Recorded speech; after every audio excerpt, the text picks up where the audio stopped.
Introducing the 3-part options course with Hans Albrecht. Get access for free by scanning this QR code or clicking on the link in the description.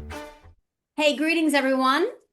Thank you so much for joining us. It's Macro to Micro Options Power Hour. I'm Samantha LaDuc, founder of LaDucTrading.com, joined by Hans Albrecht. We got the East Coast, West Coast kind of deal. So we are doing a North American weekly kind of venue of macro to micro. So we'll take a look at all the goings on as it relates to the macro backdrop, which right now has not interrupted with any event risk of size. The bullish flows are largely mechanical. I've written about this for many weeks. And as a result, we have come down into that VIX 1550 handle that I've been talking about also since April, May, June, July. So here we are, July 21st. After the market close, we get Google and Tesla earnings, but they're not enough to really upset the apple cart, forgive the pun. We got a lot of earnings in store for the next few weeks, the bulk of which typically means we have to kind of wait for these results before the market kind of makes their determination of next steps. In other words, we don't usually do anything but grind either sideways or in the direction we came from. We are definitely extended, but that doesn't mean we can't stay extended. Overbought stays overbought in the same way oversold does as well. One of the oversold sector rotation themes, or I should say factor rotation themes, we have been playing from LaDuc Trading, and I got a trading desk of 10, so I'm very focused on the direction, stock, sector rotation, as well as stock selection, and we see tons of oversold plays bouncing up from the dead, some extremely memeified plays as well, like the calls that triggered 100% and the open pump and dump. But the point is, we got a lot of stuff that's still in play. Semi's taking a little bit of a pause, but the market is not. So we're going to answer your questions as well. It's kind of an Ask Us Anything format. And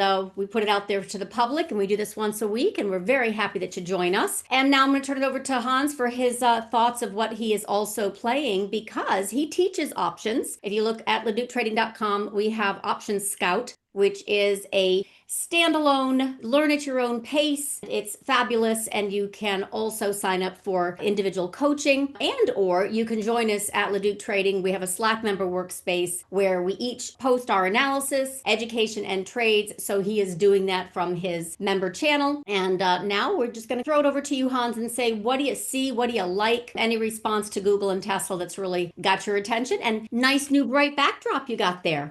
Thank you. It's a summary backdrop, a lot of light, and there's certainly light seemingly every day at the end of this tunnel for investors. It's just sort of the broken record. Even I'm surprised, and I've been silly bullish for a long time. It's pretty amazing to see. You're starting to see that realized volatility just really compressed to almost nothing, which is sometimes that gets to be a little bit of a worry for me. I used to post this chart for members. I say, listen, once you start getting that kind of short-term volatility into the S&P, into the single digits, down towards that 5 and 6 level, that is where the VIX kind of says, I'm not going down anymore. And we talked about that last week or the week before, and it starts to be a little bit too quiet. Now, having said that, I am bullish overall. So I feel like the dips, particularly in certain areas, and everybody knows the sort of AI areas that I like to focus on these days, but I think those will be by the dips. But I think when you get things this quiet, it doesn't take much to kind of break. So that sort of vol comes down, although we still have a fairly healthy VIX. Usually when markets get this quiet, you're probably into like a 12, 13 VIX kind of thing. But this is our new world now. We have, of course, these important dates coming up in August. And of course, we have big cap tech. So people are going to be looking to big cap tech because they make most of the money. So people want to know what's going on out there. And the commentary is going to be very important. So I'm eagerly awaiting Google in particular, seeing how things are evolving there. It's already down to 184.45.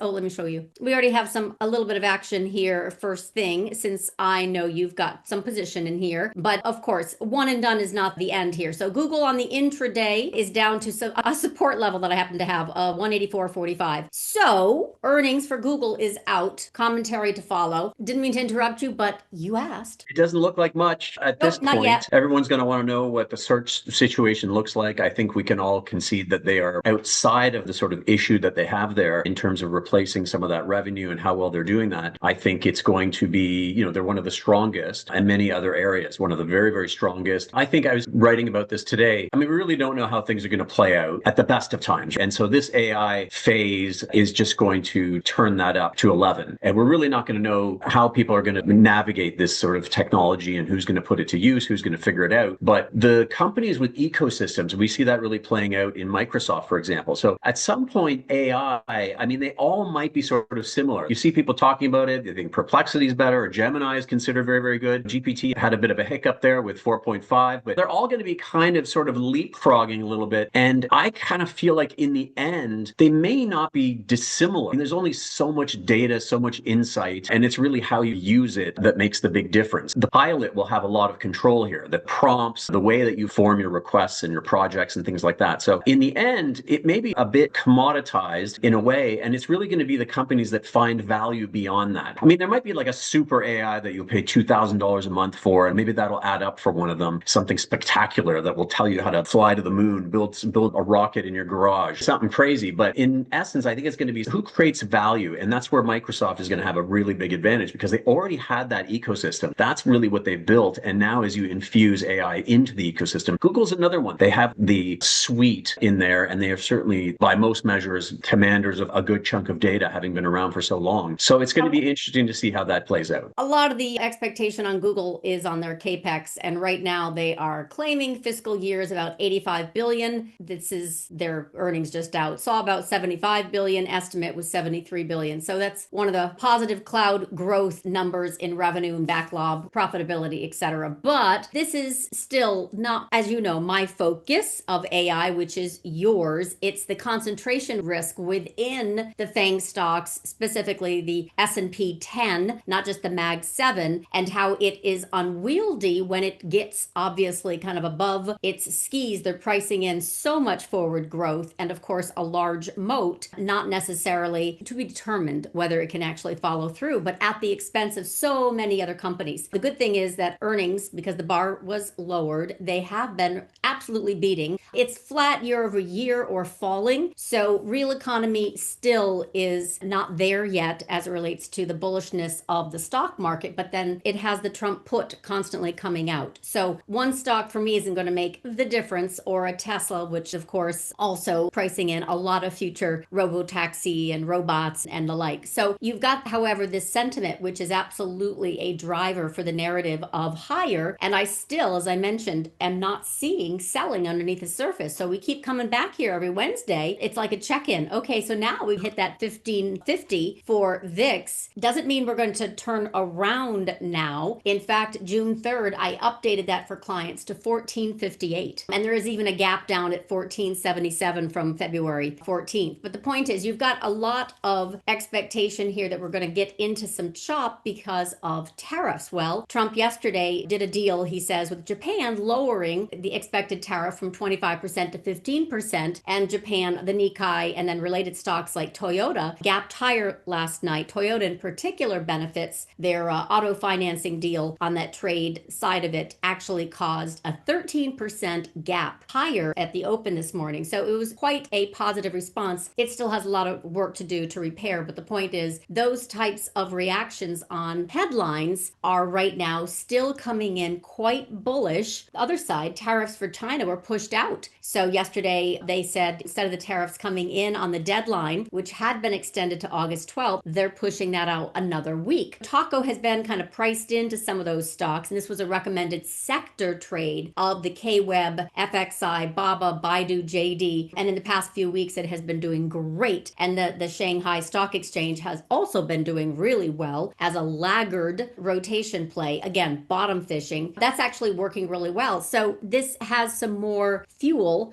as it relates to these oversold plays for those who might be tired of the FANG concentration risk, or maybe tired's the wrong word, but they're looking for more juice. And I think right now this is definitely found elsewhere. Well, we're seeing evidence of a broadening. We're seeing IWM. So I've been talking about how I think it's inevitable that rates come down. It's possible at some point that AI juices things and productivity and that maybe things remain strong, but I highly doubt it. And the labor market's just going to be FUBAR at some point, just foo-bar. And if it's foo-bar, rates are going to come down. And so we're starting, all the things I've been talking about are really coming to fruition. A lot of these rate sensitive areas, look at any of these things are starting to break out. So it may be a little bit too early, but the market tends to look past. Look at DVY, VYM. I think these are really interesting places to maybe, I think there's a lot of money to be made in just some dividend stocks. But I think you got to be careful. I think in the short run, you're going to see the tide float all boats. And then ultimately there's going to be a need to sort of look down under the hood a little bit and make sure you're exposed to the right things, particularly in the real estate area. We look at XLRE starting to break out a little bit. To me, it feels like, and we had the Trump news, of course, that was part of Rocket. I've been into ARKK and Zillow. Those have been two big plays for me that people are doing great on. So it's nice to see some of those. They're going a little bit earlier than I thought they would. But even a couple months ago, I said, listen, at some point, the market is going to look towards that second half of the year and start to be a bit more positive about some of those things. Is it expensive? Sure. But how do you even value the market? Nobody has any clue what this is going to mean for the S&P 500. There's going to be incredible disruption. Well-known companies are going to be in trouble. And a lot of them are going to really take the reins and find benefits from AI and productivity. I know I keep coming back to the same thing, but this relentless bid, I think, is a vote that is going to be a positive in general for now. I've been talking about this roaring 20s. So roaring 20s were kind of the broader market. The mag is kind of leading us, but what they create and what they do is going to bleed into the rest of the economy. Does that mean small, medium businesses will fire people? Yeah, probably. So at some point there's a problem, but in the meantime, lower rates, productivity, et cetera,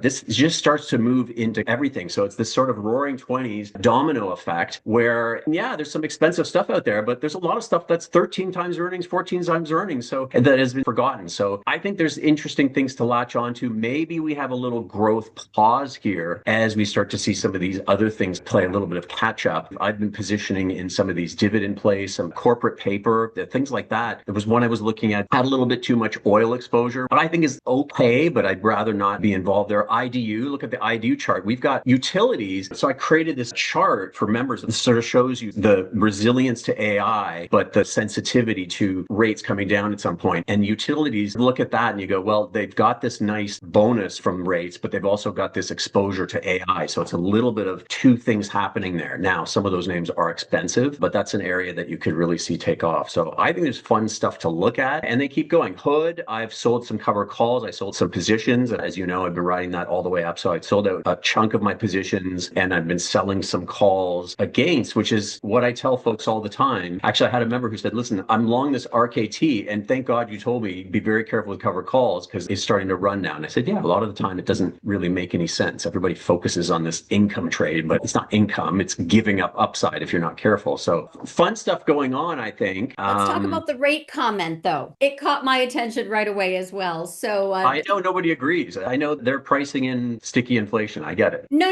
I think that is consensus that everybody is pricing in rates coming down. You can see Trump, Bessent, Pulte, and the rest bashing not just Powell, but the Fed institution. There's nothing to read from that except dovishness moving forward, period. So I know that the market can price in the cuts and can even price out the Fed independence, and the market can go in your melt up mode. We've already talked about this. We're in that zone. So every policy intervention by Trump has been met with this ballast of, well, wait a minute, we have sticky inflation from tariffs. And the point is, now that Trump is taking aim at the Federal Reserve, and specifically Powell with head on a pivot there, is not going to be something that the market is going to say, Trump's a taco, he's going to pull back from that. No, he's put that out before election. So pre and post election bashing of the Fed, full stop. This is why he wants the economy to run hot, is to outpace, is the right word, the inflation. But AI productivity hasn't really triggered in yet to the equation realistically. The hope, that's one thing. But when T commented, why is it inevitable US rates come down? I'm with him. I'm completely on the other side of that bet, which is to say the only expectation I have of falling yields below 3.9 to 3.6%, which is this buffer zone where we get a deflation impulse that also hurts banks, by the way, is if we get recession risk pulled forward. No one's talking about recession right now because the market is white hot. The other way I would be thinking we get a pullback in yields is if we do get a massive growth build out from devaluation of the dollar, but there are also risks to the dollar falling. By the way, canning Powell Powell would be an instant dollar shock. So there isn't really, in my view, a strong confirming proof that yields are going to fall. I know it is a very strong bias, but I also look at term premia. I look at all the things that Jeffrey follows as well, which is on a fundamental analysis of big banks. Big banks right now are pulling back on consumer lending. They have pulled back on consumer lending. So they're letting the wildcat banks like SoFi and the originators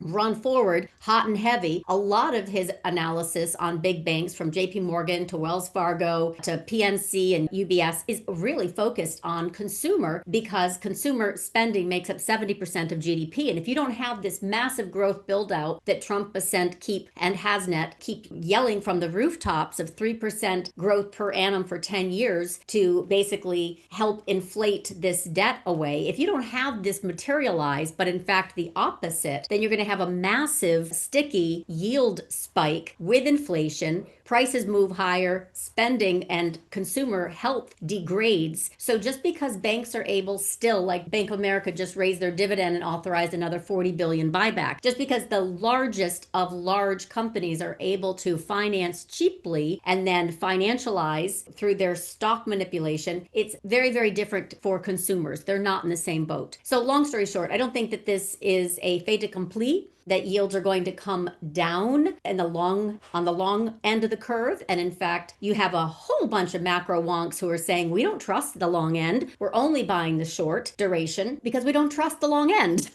So until we get a change, and bonds right now are not getting bid up on the longer duration side, I don't think there is a fait accompli that yields are going to come down short of recession. So it's good to plan for. The bottom fishing plays, absolutely. I mean, we've got it in spades from oversold chemicals and retail and home builders and all kinds of stuff, that it's a mess. So it makes sense that short covering rally continues. The Goldman short NASDAQ index is up 85% relative to Q's, up 35% from the April low. The unprofitable tech basket is up 65% from the lows. So there's no question that shorts are getting handed their head right now, and they're covering, and that gives the illusion of we have a viable, healthy rotation underneath the surface. We got a long way to go before you can prove it to me. Yeah, no, I agree. I mean, look, it's going to take some time, and some moves are happening a little earlier than I thought, but I think everything starts to get turbo boosted a little bit in this AI inference phase. And I just think it's just a really gigantic, and I think it will eventually, to that person's comment, I think it will. I think it just absolutely is deflationary. I think labor is in big trouble at some point, and I think it's just all going to sort of filter down. Maybe short term is CapEx push. There's some things that probably keep things a little bit hot, but ultimately, I don't know the day, and I don't know the week or the month, but it's going to happen. So I think this is maybe one of the great opportunity, maybe position in things that are starting to go a little bit. It might be a little bit early, but yeah, look, there's long ways to go, but I think it's the printing press. I think it's bigger than the internet. I don't think that's exaggerating at all. I think it's absolutely massive, and I don't think it's all in good ways. In fact, who knows how the market is going to see this? But I've said this before, 8 months from now, people might be saying, well, how did these earnings come about? What just happened here? A sort of known unknown kind of thing, where it's like, how is this going to play out throughout the economy in terms of where those benefits are and who's figuring it out? So I think it's going to be a lot of uncertainty. Right now, though, I think the market is saying it is going to be a positive. The funny thing is, it's going to be a more distancing of the rich and the poor. It's just going to be more the haves and have-nots. It's going to get worse and worse and worse. And what that means in a lot of cases is you're going to have to be very careful in the market, but there's going to be a Wall Street, Main Street divide that we've never ever seen before. That's a negative, but the asset holders and the people with money are in control, and they're buying the stocks that are changing the world. I'm focusing on where I feel like there is no choice. So if I'm looking at a Salesforce or an Adobe, I'm going, well, I don't know, maybe they figure it out. They probably figure it out. There's probably margin compression. I don't know. ChatGPT comes out with a version of everything Adobe does. All bets are off. So for me, those are like maybe, maybe not. I'm not sure. But this is an absolute fever to get involved. We're going to need more chips. We're going to need more equipment. We're going to need more of the spines and nerves and all that stuff. We're going to need to put the data somewhere. So I think there was one fund that owned a lot of the data centers. And I thought that was kind of an interesting one, because without a doubt, we're going to need storage. We're going to just be data hoarders for the next 100 years, just constantly creating this ridiculous data. GPT is addictive. You go on there and you're down 1,700 rabbit holes before you know it. I mean, this is compute. This is unbelievable amounts. So energy energy, incredible. Managing and crunching data, the equipment, building out data centers. That's my core. And then outside of that,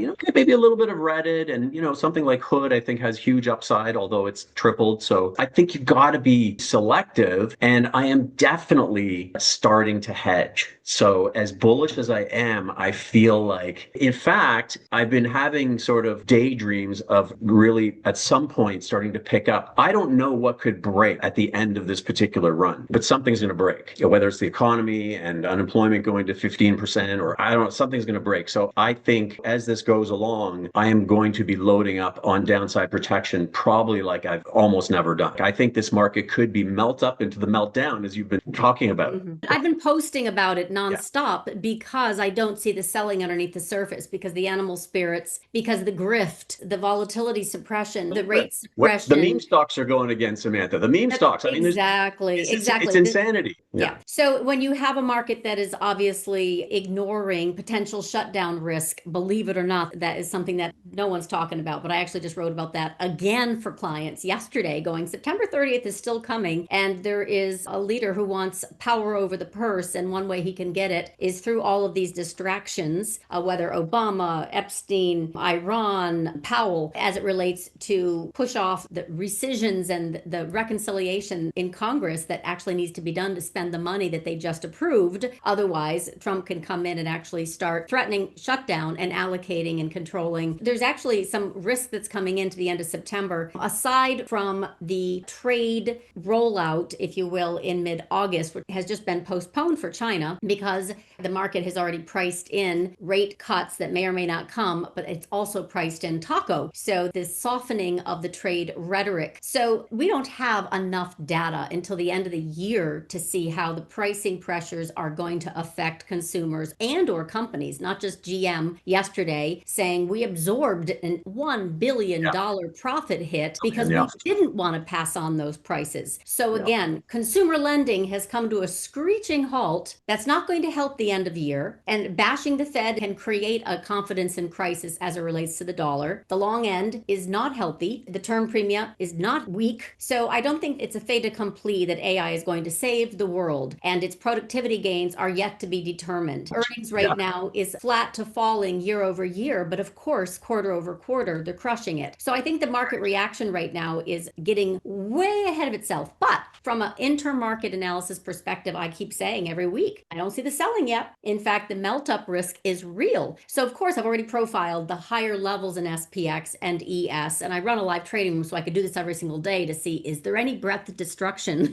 What's it look like for dollar yen carry trade? Nope. What's it look like a yield spike? Not yet. Dollar dumping is actually perceived as bullish to assets. China's not getting affected because it's pegged very much and falling with the dollar, so that's helping. They're doing stimulus. There's defense QE in Europe. So yields and equities, oh my, housing prices haven't fallen. So yes, I know there's all kinds of very, very bulled up enthusiasm, but as it relates to end of year, which has always been my call, this is where I think we're going to see the rubber meet the road, and will all of the promised land that Trump has laid before us, and this is the focus of my repeated posts. It's all gas, no brakes from fiscal spending. It's all cuts and no inflation. Besant was out again this morning talking about that. And then, of course, all buyers, no sellers. If they do talk about removing capital gains, then guess what? There's no incentive to sell stocks by long-term holders or other, because they're going to wait until next year with the hopes that possibly that would pass. Why would they sell and take the hit on the tax hit now? So there's also no sellers, all buyers. So at some point, obviously, we're going to get a macro trigger that upsets the apple cart. But in the meantime, the risk of a melt up continues. Something breaks, some sort of Japanese carry. I agree. A sick kind of rally in a way, because it's very focused on AI. And I want to make money, so I focus on that. But it's very almost gluttonous in a way. And I think nobody talks about the risks of it all. And nobody talks about the implications it'll have on labor. And there will be unrest at some point. There will be problems out there. I hope I'm dead wrong and they figure this out.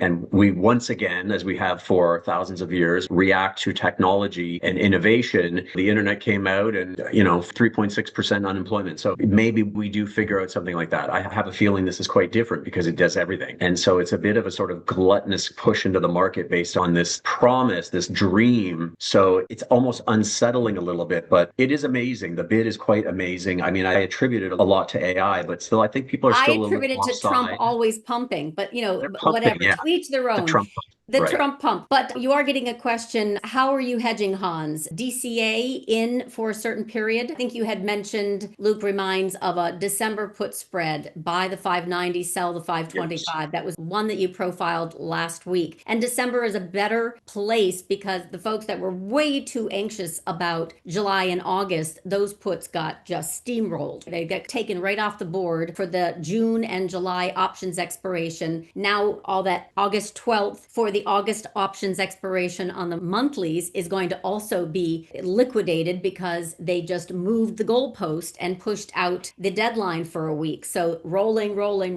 August is also Jackson Hole, July 30th, first of all, we have FOMC. No surprise is expected as far as a cut. And then, of course, we've got Jackson Hole in August, no FOMC until September. And the rate expectations for September are all over the place because it's now so politicized. Waller and Bowman are basically want his job, and they both say it's time for a normative cut while the market continues to take out all-time highs. Anyway, we have price stability, we have job stability. The only thing that would be accomplished with that cut, honestly, is confirmation of fiscal dominance in full view, and that's not also very healthy for the long end of the bond market. Well, and that's the thing. The cut keeps getting pushed out. I think he can cut. I think there's enough evidence of labor softening, things like that. First sign he gets that, I don't know what he's looking for, but I suppose some labor metrics. But if you really look below the surface, I mean, inflation, I don't think it's at a concerning level. So I think he's going to be behind the curve at some point if weakness begins. But that's going to just juice things more because I don't know if cutting rates is really going to help when people are getting replaced, when white collars jobs are getting replaced. Does that help? I don't know. If I'm a company, I'm going, great. I can invest in more AI and more robots and more ways to make money. And ultimately, there's going to be some intersection of reality there where people still have to buy your product. Like Henry Ford, remember, it was all about, listen, I want people to work here on the production line so that they can now buy the cars. People before that couldn't afford cars. This was part of a beautiful dream. You come in, you help, you're a part of automation, you're a part of creating cars, and then that bleeds into a rising sense of worth. It's a nice cycle. I don't see that here. This is very, very different. You have a very bullish backdrop as it relates to Fed cutting justification. I don't. You have a very bullish backdrop to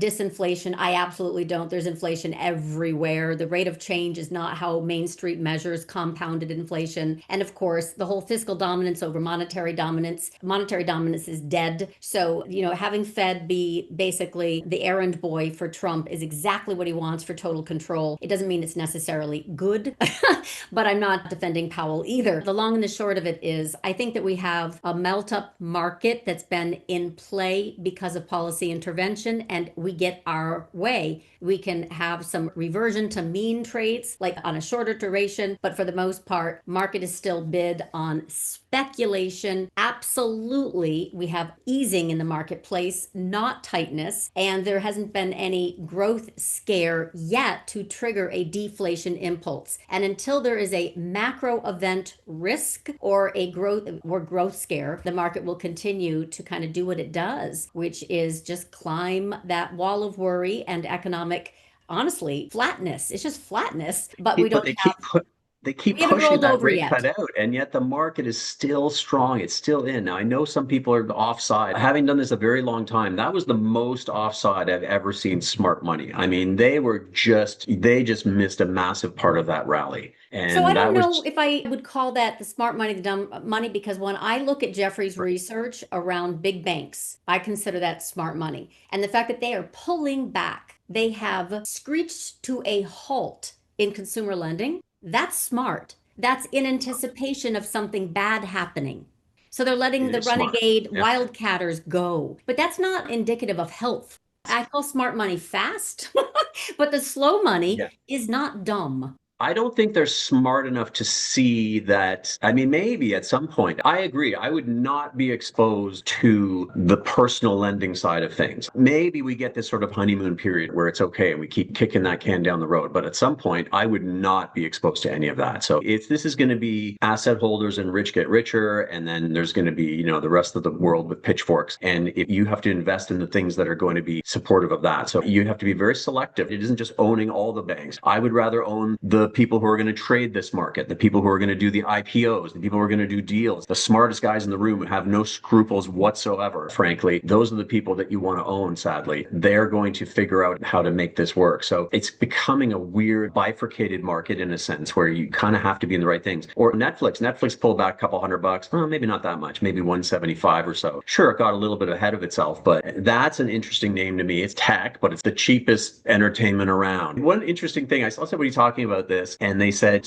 real things are going to become more important than ever. So think of like going to a club and listening to somebody play jazz, or a comedy troupe, like going to a comedy festival, or watching sports. There's going to be so much fake crap around us. Somebody came out, it was Netflix the other day. They said, oh yeah, we just finished a movie the last 10 minutes. We just completely made it up with AI. There's just going to be so much fake all around us that there's going to be a desire. I think sports teams I think you'll see a $20 billion team sell in the next few years because people are going to clamor to see real things again at some point. It's going to be sort of a weird... You're not making me very excited or hopeful, honestly. But anyway, let me answer some questions that are coming up in Q&A, Hans. Funny, because I'm bullish, but I'm kind of bearish almost from a where we're going standpoint. But in the meantime, can I make a whole bunch of money in Palantir? Well, yeah, their phone's going to be ringing off the hook. I don't care if they're expensive. That stock's going to triple. So now we don't know. If we go to the bear market, then evaluation matters. NVIDIA, exactly. It only matters in bear markets. It only matters in bear markets, or exactly. when China comes and basically releases its next DeepSeek invention to topple the AI tech dominance, which, by the way, will happen again depending on how things go in mid-August with the trade tariffs. I have a few questions here, so let's go over it. What do you think about gold in light of all this? It took a bit of a hit on Japan deal, hit its head at 34.50. So this is continuous contract for gold. That was lovely. April 22nd, it hit 34.99. I did it live, and I said, I think that's it for now. Anyway, but it has just been coiling.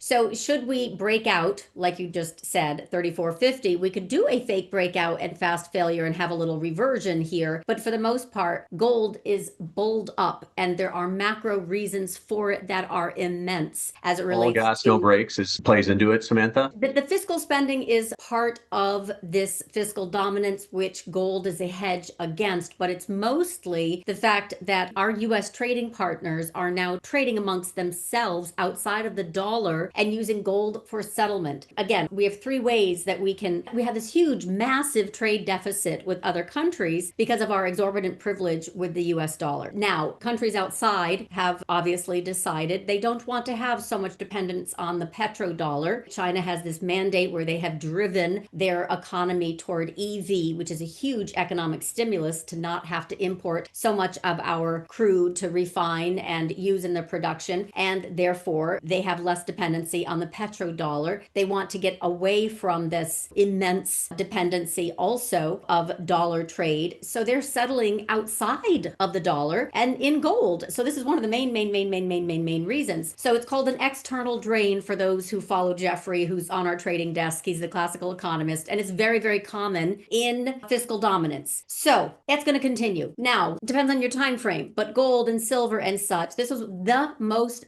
bullish chart I had. So this is what I wanted to show as it relates to this chart, gold and silver. So when you're asking about, am I worried about gold moving higher? No, but it is extremely extended relative in this ratio. I literally posted this chart. So this is the most bullish chart that I have. March 1st, in fact, gold spiked higher and then silver followed in April. This is a ratio, but it's gone hot fire flames, taking out, and it's not a monthly, by the way. This is not a monthly, taking out the prior 2011, 2012 high. That's all macro, very, very strongly macro driven, and also falling dollar. So you also have, this is the Trump bump, and this is the dollar that has fallen 11% peak to trough. And this is what makes objects appear larger also. So you have this de-dollarization, debasement, devaluation. It's a Trump feature, not a bug, and that will continue. And that's another reason why gold is going to stay bid. It depends on your time frame. That's good. Yeah, that's been a positive, right, for the multinationals. But look, and I remember hearing about about how the US is losing its Exorbitant. exceptionalism. Yeah, It's exceptionalism. Yeah. exceptionalism. And I said 6 weeks ago, or whatever, I said, that's just such complete crap nonsense. They're leading. I know things can change. It's technology. I don't care if China comes out with a good GPU. NVIDIA ecosystem is absolutely supreme. But famous last words. Yeah. But look, and you're starting to see money come back in. I said, you know what? I said they're going to regret that. They're going to regret that because sure, somebody comes out with a better chip here and there. But generally speaking, the US leads in so many of these important technologies that are just becoming utilities. This is going to be like running water and electricity. And we're not going to have enough electricity. So I think the money you're starting to see it come back in. And I think that could lend a little bit of a bid as well as this new phase puts the focus back on the companies that really are in control. When foreigners were really selling, and I get it, the dollar and all that, and the underlying reasons are quite strong for the dollar staying weak. But maybe we start to see them come back and we'll see them coming back and buying treasuries. They're buying stocks again. That could ramp up a little bit over time because things have changed in the last 3 or 4 months. I was even bearish and certainly on the sort of big cap and AI area at one point because it just felt like they're just overdoing it on the CapEx side. Where's the benefit? Well, the benefit is here and now it's horse out of the barn. So that could lend another bid to markets if that money does want to come back in, as expensive as the market is. Let's parse this out a little bit. And T has a really good kind of list of why long bond yields can rise. In addition to what I'm going to talk about real briefly, yields from higher tariffs, prices from inflation, commodities, absolutely. In fact, we've had an off ramp with stable coins and Bitcoin and Ethereum and all this other stuff, which is backed by nothing relative to the dollar, which is backed by treasuries, US treasuries, and the military. But the point is, commodities, if they were to get too excited here as it relates to an inflationary impulse, we would definitely see higher yields. And right now, we have got risk that is all over the place into end of year post-trade deals that is not being priced in. It doesn't mean they are not risks as it relates to the cost push inflation, which I'm expanding on what T is his bullet points. But the point is, yes, this is why gold is bid, which is why the very small market of palladium and platinum, very small, is hot fire flames. This is why copper is bid. It's not necessarily that it's economic growth. It's also just because the dollar is freaking falling. So I know there's lots of correlation. People have their excitement here as it relates to why the market can continue higher for longer. And I am with you as it relates to melt up, but not for healthy reasons. Anyway, the point is the deficits, we could go on and on and on. Japan, what happens there? Yes, Ishiba, he announced his resignation, Bank of Japan president, for end of August. So we had some shake and bake there in their 10-year JGB. Yes, there's some correlation also with gold. In fact, if you do a fractal with a 30-year JGB yield and gold in the past 2 years, you will see a very tight correlation. Anyway, Fed cuts does not help long end of the curve. This is true. We had that already proven September 18th. I literally wrote a post for clients that morning saying, hey, be careful, it's time for a yield spike. They caught 50 basis points and we went higher 100 basis points in the 10-year until the shake and bake of April 7th, where the bond market and credit market froze on the tariff announcements April 2nd. And basically Trump had to come in and intervene and say, okay, we give up. You bond people are so sensitive. So anyway, but the point is, I wanted to get to is this United States exceptionalism. This is too short term. In other words, we can't just baby with the bathwater thrown out type of thing where we get this, okay, United States is or isn't exceptional. This is a process. And the US, the dollar falling 11% in the first half of this year is unprecedented. But it's also expected. He campaigned on this, right? Stephen Miron talked about how the dollar is overvalued. And in order to help this kind of industrial renaissance, we need to bring it down through tariffs, through a balance of trade, which is going to also help the dollar soften relative to rest of the world other than China because they pegged. But the point is money did go home, but there was another reason why there was repatriation during this sell-off on the announcement of tariffs and a very aggressive Trump administration that was pushing the Section 899. So it isn't that they've come back in because of AI or what have you. The fact is that the Section 899 that was being proposed was pulled back right before before the OBBB Act was passed July 4th, Besant and Trump were talking about this major tax on foreign holders of U.S. investments. Huge, big implications. The dollar sold off as money was repatriating home for all kinds of reasons, but that was a really big one. It's a form of capital control. It's literally taxing foreign investment in the U.S. where there were none assessed before.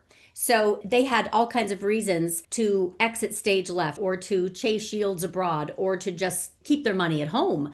So foreign holdings of U.S. assets, it's not fast, it's slow. 20% of U.S. equity markets, 20% according to Apollo, is held by foreigners, 30% of credit markets, if I remember correctly, and 30% of treasury markets. This is not something that they can go in and out of easily. These are very liquid markets, but it doesn't mean that they can take those huge trillions in and out like a revolving door. That's not how it works. So if they were to do that, we would be over the abyss. So there isn't an incentive for Trump to tank the stock market and therefore government receipts, which he needs desperately to offset the rising deficit. Tariffs, government receipts from an amazing stock market, all those profits we have to pay taxes on. So that was a huge reason why the market got a relief. It was the all gas, no brakes fiscal spending that passed in Congress and the retraction of the threat of Section 899. That doesn't mean the US dollar isn't still going to fall. We have a lot to rebalance. We have a massive amount of rebalancing because of the trade deficits. And US as a safe haven right now has also been kind of rethought by foreign money because of the chaotic nature of our currency chief there, Trump. So I don't think we're out of the woods, big picture there, but we still have this exorbitant privilege and we have to maintain confidence. But you can see by the bid in gold where confidence has been fading.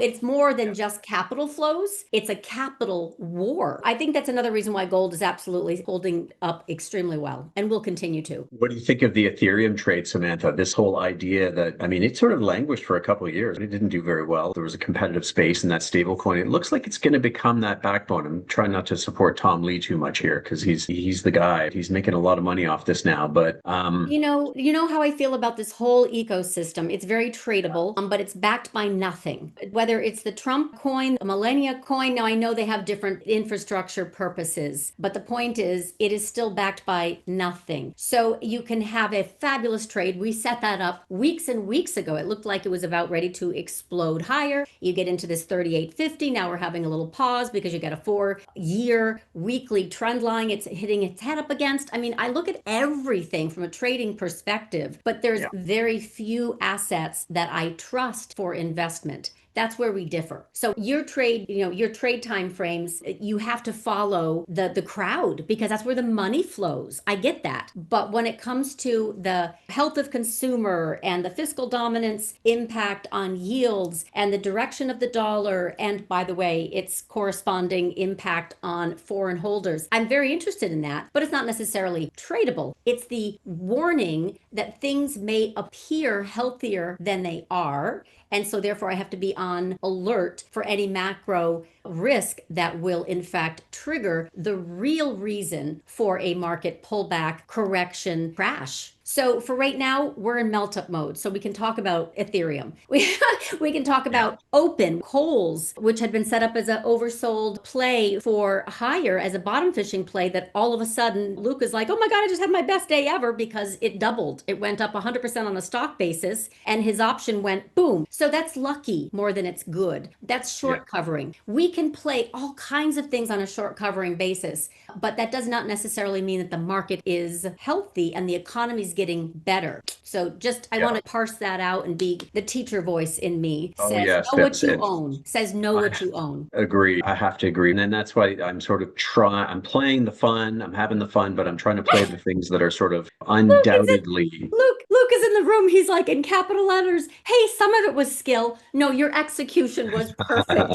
Luke, no, I'm not taking away from that. Oh, I love this. Nice work, Luke. I know we all kind of feel pretty smart in a bull market. It was absolutely freaking brilliant. I'm like, I'm so happy for you. That's not my point. We got to make money. We got to make hay while the sun shines, right? And when you have these very firm market directional impulses, and now you've got consensus and you've got money flow, you go with it. You got The animal spirits, yeah, that's it. Samantha. And I don't know when this happens, but if we start to get some weakness and people sort of go, well, okay, now I got it. In the old days, it was, okay, I lost my job. Maybe become an Uber driver. I'll go use Shopify or whatever to start a website and sell something. Well, I don't know. Good luck. You're going to go work on Fiverr and try to do like thumbnails for people. Guess what? AI is doing that. So if anything, people are going to go, okay, maybe I need to start trading. So, and look at, they're loosening the rules No, they've been on the doing that trading since options. they've been doing that since COVID, and that's the explosion in the options market, Exactly. which is why they need you so desperately to teach them how to do it safely. But right Yeah. now, all of that speculative altcoin world is reborn because of the Trump administration. So I think, and also the memification of an open, right? Where it is, okay, this is going from 82 cents to $82. Okay, Yeah. really? So we have this incredible gamification market multiplied. It started as gamification in the COVID stimulus. Everybody comes to trading. I mean, it was a huge influx of traders and young people. Of course, they're using options as their de jour zero DTE. They're loosening the minimum requirements. Did you see that, Samantha? They're going to make it easier for That people with under 20,000 or 25,000. They want more people to play this game. Get in, and look at everyone. exactly the play the game. And so this is the game. And the more revenues that the government can put in their pocket in the form of receipts and trade tariff revenues, the more they can offset their irresponsible spending. The thing is, as long as you know, as long Right. as you understand this is not real, that this is fake money, that this is monopoly money, and as long as you know what to protect and know what you own and don't believe that this is going to be like this forever, especially those who are just coming into it, they haven't been doing this for a while. You just make hay while the sun shines, but you have to get ready to pivot and be flexible and not married to one particular direction. And that's what hurts folks, is when they're not prepared and they're like, but wait a minute. This used to be easy. It'll separate the men from the boys, or however It's the humbling. expression goes. It's humbling. Even good traders can get killed. Good traders did poorly in April. So, and that's the one chart I was going to show, which was the ARK versus the big caps. And that's kind of breaking out. So when you look at that longer term, so just to kind of know where the animal spirits are, I like these sort of indicators to let me know, are people still crazy? Okay, they're playing Yes. the crazy game, the Looney Tunes game. And Yep. when you see that, I think we're hitting 2.5-year highs of that silly money versus the big cap kind of dependable money. So we're breaking above these four tops that I talked about maybe 6 weeks ago. And I said, we're going to that line and we're going to pause, and then we're going to break through. Exactly what's happening now. Do we stay above there? I don't know, where it feels a little bit frothy short term. Oh Do my I think God, it's it's going to so be frothier? frothy. Sure. Frothy. Right. But But we're still in a macro trigger to interrupt the bullish, mostly mechanical buying that I write about every single week. By the way, that growth value rotation chart that I have also shown, you've done your kind of ARK big cap tech ratio. I've done my Russell 1000 growth to value. I've got lots of different liquidity and breadth indicators, but that one that I show on a regular basis every single morning for clients, but also here, I is love that one. still not done. It's still It's not done. Why don't you not show us done. that, Samantha? I want to see that one. I haven't. Not even close to being done. Not even Nope. close. A close meaning, let's see what happens in September. We get a shake and bake on a Trump power play, then maybe. But for right now, not done. Kind of, I like to look at SPLV versus, well, there's also kind That's of different. That's low beta versus high beta. low beta, high beta, but also S&P equal weight versus That's the RSP S&P. to SPY. Yeah, that's the one, right? That one, just to kind of get an idea of maybe we get, just for those signs of little bits of rotation back into sensible as we pause, and then ultimately we go back into the froth, I think, as this plays out. We'll check in next week on all this, but your Google just went from 185 back to 195. So all is well in the AI world. And by the way, 195.60 is a monthly resistance level, which translates to, that's very much hitting this particular moment in time. 190 without my glasses. I'm going to read up on that one. Yeah, I did hedge around 182. I mentioned it in the chat. I said, okay, I'm hedging with some upside, because either they're sorting this out and this is a super cheap stock, or they're going to pull it back on some worries. But it doesn't seem like people are very worried at all. Nope, they're not. And so basically that's the level. We are already above 193.60. So it is firmly above. And that's all. You had asked about Google in regards to the Google ER. We stay above. This is going to be tough though. The mean is down here about 180, and right now it's pushing 196.